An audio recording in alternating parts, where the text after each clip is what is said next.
I hope you are good. Welcome to Pablo's Tutorials. So today I'll be showing you how to open VBA using Excel.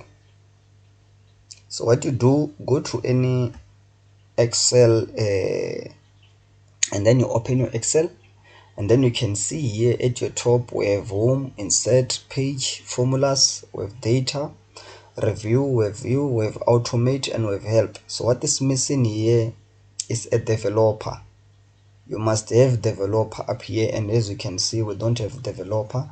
So what you do, go to your file, click your file, and then come to options. So click your file, go to options, and then when your options open, come to customize ribbon.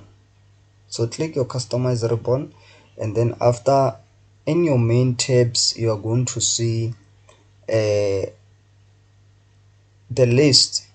So on your list, come and click your developer here, and then come and click OK.